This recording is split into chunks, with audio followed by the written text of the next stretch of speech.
तो सबसे पहले हम अपने डैशबोर्ड या अपनी वेबसाइट के ऊपर आएंगे और यहाँ पे जो हमारी वेबसाइट इस टाइम जो दिख रही है कुछ हमारी इस तरीके से दिख रही है, ठीक है।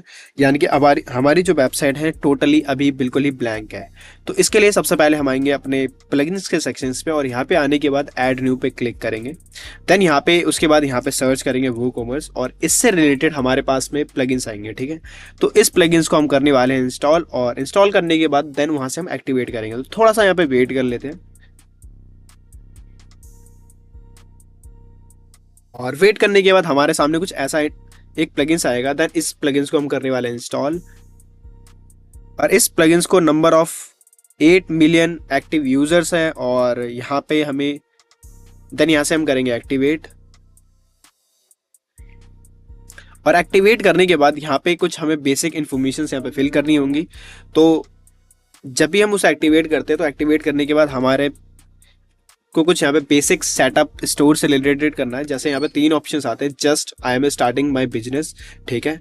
तो यहाँ से हम कंटिन्यू करेंगे। कंटिन्यू करने के बाद जो भी हमारा स्टोर का नाम है वो हम यहाँ पे स्टोर का नाम दे सकते हैं। जिस भी इंडस्ट्री से रिलेटेड हमारा प्रोडक्ट है वो हम यहाँ से डिसाइड करेंगे, ठीक है। उसके बाद जहाँ पे भी आपकी लोकेशंस है उसे सिलेक्ट करेंगे। देन जो भी आपके ईमेल आईडी है वो आप यहाँ पे एंटर करने के बाद यहाँ से हम कंटिन्यू करेंगे। अब यहाँ तक जो भी आप इनमें से प्लगइन्स यूज़ करना चाहते हो, जो भी आप टूल यूज़ करना चाहते हो एज अ मार्केटिंग के लिए, तो उन्हें सेलेक्ट करके आप कंटिन्यू कर सकते हो। अदरवाइज हम इनमें से कोई भी यूज़ नहीं करने वाले, हम जाएंगे कंटिन्यू पे। और जब भी हम कंटिन्यू पे क्लिक करते हैं तो हमारी जो साइट्स हैं वो बेसिकली यहाँ पे कुछ पेजेस यहाँ पे ऐड हो जाएंगे, जैसे कि माई अकाउंट के नेम से चेकआउट और कार्ड। तो कुछ ऐसा इंटरफेस हमारे सामने आ जाएगा। अब हमें करना है क्या है कि अभी जो है हमें अपनी साइट का जो है इंटरफेस बिल्कुल ही चेंज करने वाले हैं। तो चेंज करने के लिए हम आएंगे अपने थीम के ऑप्शंस के ऊपर और अपीयरेंस के अंदर आएंगे। और अपीयरेंस के अंदर आने के बाद यहाँ पे हम थीम पे क्लिक करेंगे। थीम पे क्लिक करने के बाद यहाँ से हम ऐड न्यू पे जाएंगे और ऐड न्यू पे जाने के बाद यहाँ पे आपको जो भी थीम यूज़ करनी है उस थीम को हम इंस्टॉल कर लेंगे। तो मान लेते हैं कि मुझे अस्त्रा थीम को इंस्टॉल करना है, तो हमने यहाँ से इंस्टॉल पे क्लिक किया और यहाँ से हम इसे एक्टिवेट करेंगे। और एक्टिवेट करने के बाद हम आएंगे अपने डैशबोर्ड पे। थीम के ऊपर आने के बाद यहाँ से हमें सबसे पहले जाना है अपने डैशबोर्ड पे, अस्त्रा के डैशबोर्ड पे। और यहाँ पे देखिएगा स्टार्ट टेम्पलेट्स, यानी कि हम किसी न किसी टेम्पलेट्स का यूज़ करने वाले हैं। देन उसके बाद चाहे तो हम AI वेबसाइट बिल्डर का यूज़ कर सकते हैं, अदरवाइज हम बेसिकली एक टेम्पलेट्स को यूज़ करने वाले, तो यूज़ टेम्पलेट्स पे क्लिक करेंगे। देन यहाँ से हम ये जो ब्लॉक एडिटर है हम इस पर क्लिक करेंगे और इसके अंदर हमें काफ़ी सारे टेम्पलेट्स मिल जाएंगे। तो इन टेम्पलेट्स का हम जो है वो यूज़ करने वाले हैं, ठीक है। तो थोड़ी देर में हमारी जितने भी टेम्पलेट्स है वो यहाँ पे शो होने लग जाएंगे। तो जब तक कि हम वेट करते हैं, और वेट करने के बाद जो भी आपको इनमें से टेम्पलेट यूज़ करना है, मान लो कि मुझे ये वाला यूज़ करना है या इससे रिलेटेड हम कोई भी टेम्पलेट यूज़ कर सकते हैं अपने कंटेंट के अकॉर्डिंग। तो कुछ यहाँ पे पेड है और कुछ यहाँ पे फ्री है। तो हम जितने भी यहाँ पे फ्रीज हैं, फ्री वाले थीम्स हैं, इनका हम यूज़ करने वाले हैं। ये जो थीम है इसे हम इंस्टॉल करने वाले जिसका नाम है प्लांट शॉप के नेम से। अब यहाँ पे हम जो भी फॉन्ट या जो भी हम साइट के अंदर आइकन इंक्लूड करने वाले हैं उन ये बेसिकली एक हमारा वेबसाइट होने वाला है और इस वेबसाइट्स के अंदर जो भी हम स्टाइल रखने वाले फॉन्ट का वो हम यहाँ से डिसाइड कर सकते हैं। इसके अलावा हम बाद में भी इसे चेंज कर सकते हैं चाहे तो मान लेते हैं कि मुझे यही करना है और ये करने के बाद जो भी हम अपनी वेबसाइट का कलर रखने वाले हैं वो यहाँ पे हम चेंज कर सकते हैं, जैसे रेड ग्रीन ब्लू जो भी आप रखना चाहते हो वो चेंज कर सकते हो।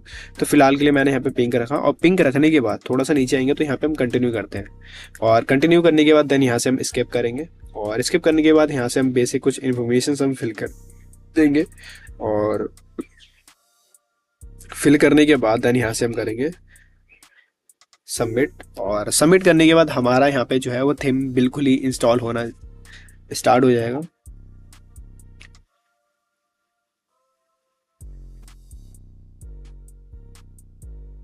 तो इस टाइम हमारी जो वेबसाइट है वो बिल्कुल ही इंस्टॉल हो चुकी है और इंस्टॉल होने के बाद जैसे अगर मुझे देखनी है अपनी साइट तो इस पर क्लिक कर सकते हैं। अदरवाइज अगर मुझे अपने डैशबोर्ड पे वापस जाना है तो उसके लिए हम इस पर क्लिक करेंगे। तो वापस हम डैशबोर्ड पे जाते हैं और डैशबोर्ड पे जाने के बाद यहाँ पे जो हमने साइट ओपन कर रखी है एक बार हम रिफ्रेश करके देखते हैं। तो यहाँ पे जो है हमारे पास में बिल्कुल ही एक साइट आ चुकी है, ठीक है। अब इस साइट को हम 1 बाय 1 करके डिज़ाइन करने वाले अपने कॉन्टेंट के अकॉर्डिंग। तो बेसिकली जैसे मुझे इसके अंदर कुछ चेंजेस करने हैं या इससे रिलेटेड यहाँ पे प्रोडक्ट की लिस्टिंग करनी है, तो वो चीज़ हम वन बाई वन करके हम करने वाले हैं। तो उसके लिए जैसे कि मुझे अपने प्रोडक्ट की लिस्टिंग करने वाले हैं, तो करने के लिए सबसे पहले प्रोडक्ट के सेक्शंस पे आना है, और यहाँ पे आने के बाद जो है जितने भी यहाँ पे बाय डिफ़ॉल्ट प्रोडक्ट आपको शो हो रहे हैं इन सभी को हम यहाँ से ट्रेस करने वाले हैं। तो ट्रेस करने के लिए चाहे तो आप इन्हें बल्क में सिलेक्ट कर सकते हो, और सिलेक्ट करने के बाद इन सभी को ट्रेस कर सकते हो। ठीक है, तो यहाँ से सिलेक्ट किया, और सिलेक्ट करने के बाद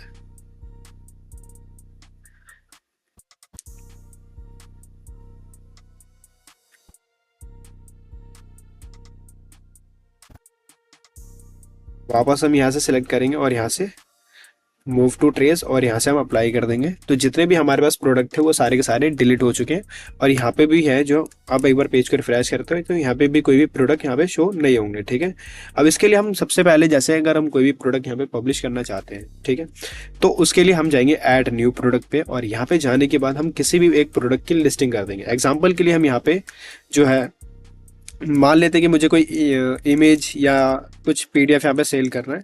तो जैसे मैंने यहाँ पे रैंडम यहाँ पे टाइप किया डिजिटल, और यहाँ पे हमने लिख दिया मार्केटिंग। मार्केटिंग लिखने के बाद जो भी आप डिस्क्रिप्शन है वो यहाँ पे डाल सकते हो। ठीक है, उसके अलावा जो भी आप प्राइस यहाँ पे डालना चाहते हो वो डाल सकते हो। ठीक है, मान लो कि उसका जो रेगुलर प्राइस हो 3500 और उसे हम बेचना चाहते हैं 300 रुपये में या 200 रुपये में, तो वो लिखने के बाद अब जिस भी कैटेगरी से रिलेटेड है वो यहाँ पे ऐड कर सकते हो।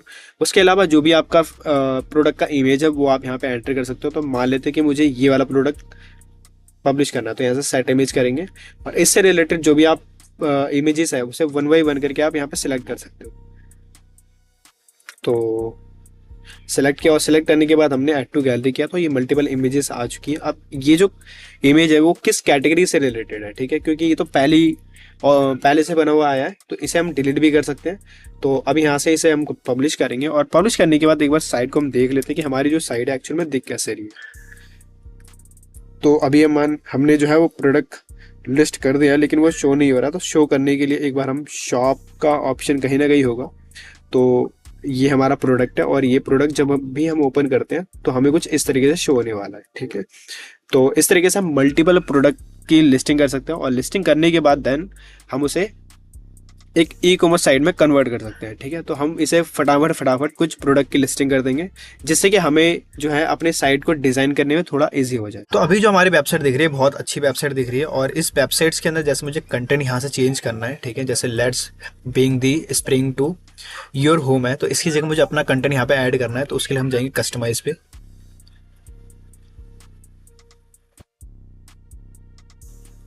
तो सिंपली हम एडिट पेज पे जाएंगे, और इस पेज को हम एडिट करने वाले हैं। तो एडिट पे क्लिक करने के बाद हमारे सामने एक नई स्क्रीन ओपन होगी,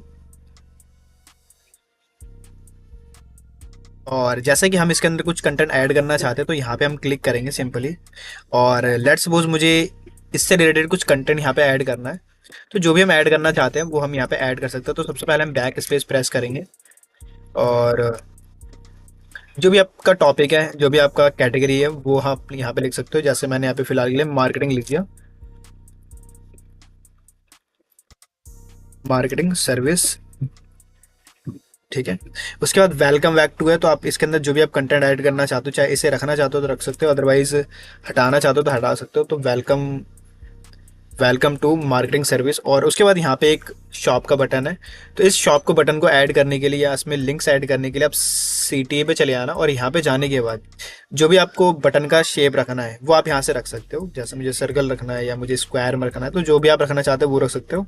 और वो रखने के बाद जैसे मुझे इसके अंदर लिंक्स ऐड करना है, तो मान लेते कि मुझे इसी वेबसाइट का लिंक रखना है, तो इसको मैंने कॉपी किया, और कॉपी करने के बाद मुझे यहाँ पे हमने पेस्ट कर दिया। ठीक है, या हम शॉप का पेज लगाना चाहते हो तो शॉप का पेज भी लगा सकते हैं, यानी कि स्टोर का। तो स्टोर के पेज के लिए इसका URL हम कॉपी करेंगे, और यहाँ पे सारे के सारे हमारे प्रोडक्ट यहाँ पे शो हो रहे हैं। तो इसको मैंने कॉपी किया, और कॉपी करने के बाद इस जगह लिंक पे आने के बाद यहाँ पे पेस्ट करेंगे। पेस्ट करने के बाद अगर आइकन लगाना चाहते हो तो शो आइकन पे क्लिक कर सकते हो, तो यहाँ पे हमारा आइकन यहाँ पे शो होगा। ठीक है, अब जो है हमारा आइकन लगाना हम किस तरीके से चाहते हैं, तो आइकन लगाने के लिए सबसे पहले यहाँ पे आएंगे, और यहाँ पे आने के बाद मान लेते हैं हम अमेज़ॉन पे का लगाना चाहते हैं, या इससे रिलेटेड हम कोई भी आइकन लगाना चाहते हैं। लेट्स सपोज मैं यहाँ पे शॉप का आइकन लगाना चाहता हूँ, तो यहाँ पे बहुत सारे आपको आइकन यहाँ पे दिख गए। तो यहाँ पे ना शॉप को हमने क्लिक किया और यहाँ पे इंसर्ट पे क्लिक कर दिया, तो यहाँ पे अब शॉप का आइकन आ चुका है। शॉप के आइकन के बाद मान लो कि मुझे इसके अंदर आइकन के बीच में स्पेसिंग रखनी है, तो वो रख सकते हैं हम यहाँ से, ठीक है। उसके बाद हम चाहते हैं कि ये वाला जो वेबसाइट है एक न्यू टैब के अंदर ओपन हो, तो उसके लिए हम इस पर क्लिक करेंगे और यहाँ से इसे सेव कर देंगे। सेव करने के बाद स्टाइल पे जाएंगे और स्टाइल पे जाने के बाद जैसे मुझे इसके अंदर टाइटल चेंज करना है, ठीक है, या टाइटल का मुझे कलर चेंज करना है, तो वो चीज़ें हम यहाँ से कर सकते हैं, ठीक है। तो वाइट हमने कर दिया। वाइट करने के बाद टाइपोग्राफी हमें चेंज करना है, तो टाइपोग्राफी हम चेंज कर सकते हैं। तो टाइपोग्राफी पे आएंगे और यहाँ से हम जो डिफ़ॉल्ट है अब यहाँ से हम चेंज कर देंगे। तो मान लेते हैं कि मुझे पॉपिन यूज़ करना है, तो हम यहाँ पे पॉपिन सर्च करेंगे और यहाँ से हम ऐड कर लेंगे। तो पॉपिन हमारा फ़ॉन्ट यहाँ पे चेंज हो चुका है और यहाँ से हम सेव कर देंगे। सेव करने के बाद वापस आता है एडवांस पे, और एडवांस के अंदर हमें जैसे एनिमेशन जैसी चीज़ें लगानी है, तो बाय डिफ़ॉल्ट नन होता है। तो जैसे हमने फेड अप करा तो कुछ ऐसा आएगा, ठीक है। उसके अलावा आप फेड लेफ़्ट करना चाहते हो तो लेफ़्ट साइड से आएगा, फेड राइट साइड से चाहते हो तो फेड राइट साइड से लगा सकते हो। और इसके बाद हमने यहाँ से सेव किया। सेव करने के बाद आप इसके अंदर शॉर्ट कोड लगाना चाहते हो तो शॉर्ट कोड भी लगा सकते हो। अब जैसे मैंने जो कैटेगरी बनाई थी, ठीक है, जिस कैटेगरी के अंदर हमने इसे ऐड किया है वो कैटेगरी है किसके नेम से, यहाँ पे हर्बल सीड्स के नेम से है, ठीक है। तो वो आप कैटेगरी यहाँ पे इंक्लूड करना चाहते हो तो वो यहाँ पे इंक्लूड कर सकते हो। तो कैटेगरी जैसे हमने यहीं से कॉपी कर लिया इसी को, और कॉपी करने के बाद कॉपी किया यहाँ से, और इस जगह पे हम इसे पेस्ट कर देते हैं कैटेगरी की जगह पे। तो वो जो हमारा हर्बल सीड्स है वो यहाँ पे ऐड हो जाएगा। और यहाँ से व्यू करने के लिए हम जाएंगे व्यू सेक्शंस पे, और हमारा जो है यहाँ पे एक प्रोडक्ट हमारा आ चुका है। तो जिस भी आप कैटेगरी को इंक्लूड करना चाहते हैं वो इंक्लूड कर सकते हैं यहाँ पे। और वो जैसे हमें यहाँ से भी चेंज करना है तो वापस हम एडिट पेज पे आएंगे और इस तरीके से हम पूरे अपने वेब पेज को यहाँ पे एडिट कर सकते हैं। अब नेक्स्ट है कि हम कैसे एक मेन्यूज़ बना सकते हैं, क्योंकि यहाँ पे जो है वो रिपीटेड चीज़ें आ रही हैं, ठीक है। तो उसके लिए हमें सबसे पहले आना है अपने डैशबोर्ड पे, और डैशबोर्ड पे आने के बाद हम मेन्यूज़ बनाने वाले। तो मेन्यूज़ बनाने के लिए सबसे पहले आएंगे अपीयरेंस पे, और अपीयरेंस पे आने के बाद मेन्यूज़ पे हम क्लिक करेंगे। और क्लिक करने के बाद सबसे पहले मेन्यू का नाम देना है कि किस नेम से हम मेन्यूज़ बनाना चाहते हैं, तो वो मेन्यू का नाम आएगा यहाँ पे। और मेन्यू के बाद अगर आप मेन्यू बनाना चाहते हो तो क्रिएट मेन्यू पे क्लिक कर सकते हो। अब यहाँ पे हम मेन्यू किस नेम से बनाना चाहते हैं, तो हमने यहाँ पे रखा प्राइमरी मेन्यू 1, और हम इसे सेट करते हैं यहाँ से प्राइमरी और सेकेंडरी, ऑफसेट और लॉक्ड। उसके बाद क्रिएट मेन्यू पे हम क्लिक करेंगे यहाँ से, और इसके अंदर हम कौन कौन से चीज़ें ऐड करना चाहते हैं तो उसके लिए हम यहाँ से सिलेक्शन ले लेंगे। जैसे हम कार्ड का ऐड करना चाहते हैं, शॉप का ऐड करना चाहते हैं, और उसके अलावा अगर हम अबाउट पेज और माय अकाउंट जैसी चीज़ें ऐड करना चाहते हैं तो वो चीज़ें हम यहाँ से ऐड कर सकते हैं। ऐड टू मेन्यू की हमने यहाँ से। अब हमें इसे ऑर्गेनाइज़ करना है, तो ऑर्गेनाइज़ करने के लिए सबसे पहले इस तरीके से मैनेज कर लेंगे। बाकी सब मेन्यूज़ बनाना चाहते हो तो सब मेन्यूज़ के लिए हम इसे थोड़ा सा आगे की तरफ मूव कर देंगे, तो ये हमारा सब मेन्यूज़ बन जाएगा। और इसे हम फटाफट ऐड करने के बाद इसे सेव मेन्यू पे हम क्लिक करते हैं। अब एक बार हम पेज को रिफ्रेश करके देख लेते हैं कि हमारी जो साइट है किस तरीके से एक दिख रही है। तो यहाँ से हमने कॉपी किया और कॉपी करने के बाद हमने एंटर कर दिया। तो अब जो हमारी साइट है कुछ इस तरीके से शो हो रही है, ठीक है। इसके अलावा आप बाकी चीज़ें भी चेंज करना चाहते हो तो वो भी चेंज कर सकते हो। तो इसी तरीके से हम मल्टीपल साइट को डिज़ाइन कर सकते हो। बाकी यहाँ पे कमिंग सून का ऑप्शन आ रहा है, तो इसको हटाना चाहते हो तो इसके लिए हमें सबसे पहले आना है अपने सेटिंग के ऊपर, और यहाँ पे हम जनरल सेटिंग पे आएंगे। और जनरल सेटिंग पे आने के बाद हमें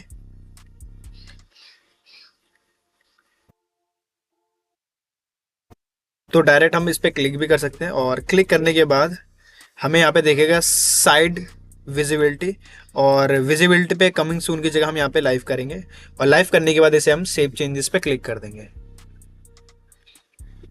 बाकी हम इसके अंदर पेमेंट मेथड यूज़ करना चाहते हैं, यूपीआई जैसी चीज़ें, तो वो भी हम ऐड कर सकते हैं। तो उसके लिए हमारे पास यूपीआई है नहीं यहाँ पे, तो यूपीआई ऐड करने के लिए सबसे पहले हम जाएंगे प्लगइन्स के सेक्शंस पे। अगर हम किसी भी प्रोडक्ट को यहाँ पे चेकआउट करते हैं, लेट्स सपोज मैंने यहाँ से एक प्रोडक्ट को सेलेक्ट किया, इस वाले प्रोडक्ट को हमने सेलेक्ट किया, और सेलेक्ट करने के बाद हमने ऐड टू कार्ट किया। अब ऐड टू कार्ट करने के बाद अगर हम यहाँ से व्यू करते हैं, ठीक है, और यहाँ पे हम बेसिक इन्फॉर्मेशन फिल करके एंटर करते हैं। लेट्स सपोज मैंने यहाँ पे बाय नाउ पे क्लिक किया, और बाय नाउ पे क्लिक करने के बाद यहाँ पे हमने कुछ भी डिटेल यहाँ पे रैंडम ऐड कर दिया, मान लो कि युवा, और लास्ट टाइम हमने कर दिया, मान लो कि कुछ भी कर दिया हमने यहाँ पे टॉक किया। उसके बाद कंपनी नेम हमने यहाँ पे कुछ भी लिख दिया, मान लेते हैं युवा के नेम से बना लिया। और लोकेशंस हमने यहाँ पे डाल दिया कश्मीरी गेट, ठीक है। और टाउन हमने कर दिया यहाँ पे दिल्ली। पिन कोड हमने डाल दिया दिल्ली 11,002। उसके बाद फ़ोन नंबर हमने रैंडम कुछ भी यहाँ पे टाइप कर दिया, ठीक है। अब उसके बाद हमें यहाँ से क्या करना, क्या है, प्रोसीड पे क्लिक करना है। तो जब भी हम प्रोसीड पे क्लिक करेंगे तो हमारे सामने यहाँ पे एक एरर शो होगा, वो कह रहा है कि इनवैलिड पेमेंट मेथड। तो हमारे पास में कोई भी इस टाइम पेमेंट मेथड नहीं है। तो उसके लिए पेमेंट मेथड ऐड करने के लिए हम जाएंगे अपने प्लगइन्स के सेक्शंस पे, और यहाँ से हम एक प्लगइन्स को इंस्टॉल करेंगे जिसका नाम है यूपीआई। और यहाँ पे हम सर्च करेंगे यूपीआई। चाहे तो आप पेमेंट मेथड कोई भी यूज़ कर सकते हो, रेजर पे या इसके अलावा कोई भी। तो अभी जो हम यूज़ करने वाले हैं वो यूपीआई यूज़ करने वाले हैं। तो हमारे पास पहला जो प्लगइन्स आएगा जिसका नाम है यूपीआई क्यूआर कोड पेमेंट, और हम इसे इंस्टॉल करेंगे।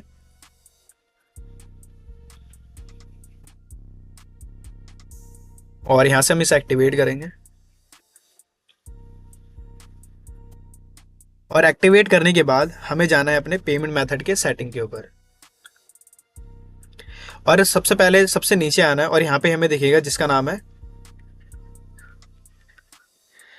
Merchant UPI. तो जो भी हमारी यूपीआई आईडी है, ठीक है, उसे हम यहाँ पे एंटर करेंगे। और एंटर करने के बाद हम सेव चेंज पे हम क्लिक करेंगे, ठीक है। अब उसके बाद पेज को एक बार रिफ्रेश करते हैं।